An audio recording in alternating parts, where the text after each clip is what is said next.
Hi అండి, అందరికీ నమస్కారం. గోంగూర పప్పు అద్భుతమైన రుచితో గోంగూర పప్పు ఎలా వండాలో ఇప్పుడు చూద్దాం.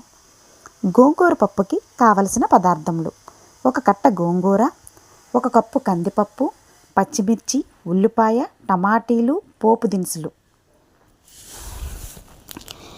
కుక్కర్లో కందిపప్పు వేసుకొని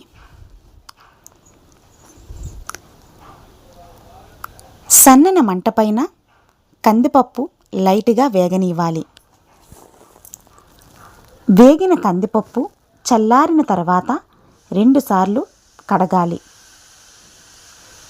కడిగి ఉంచుకున్న కందిపప్పులో పచ్చిమిర్చి, ఉల్లిపాయ ముక్కలు, టమాటీ ముక్కలు, తగినంత కారం, తగినంత వాటర్.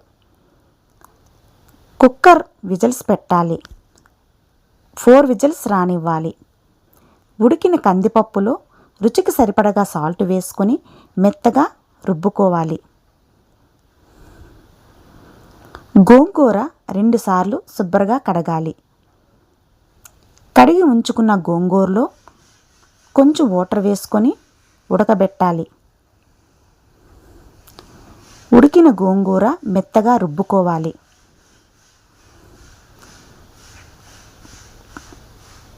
గోంగూర పప్పులో వేసుకొని బాగా కలుపుకోవాలి. కొంచెం వాటర్ వేసుకొని 5 మినిట్స్ మరగనివ్వాలి. ఆయిల్ వేసుకొని పోపు దినుసులు వేగనివ్వాలి. వేగిన పోపు దినుసుల్ని గోంగూర పప్పులో వేసుకొని బాగా కలుపుకోవాలి. అద్భుతమైన రుచితో గోంగూర పప్పు రెడీ. మీరు ట్రై చేయండి. కామెంట్ బాక్స్లో తెలపండి.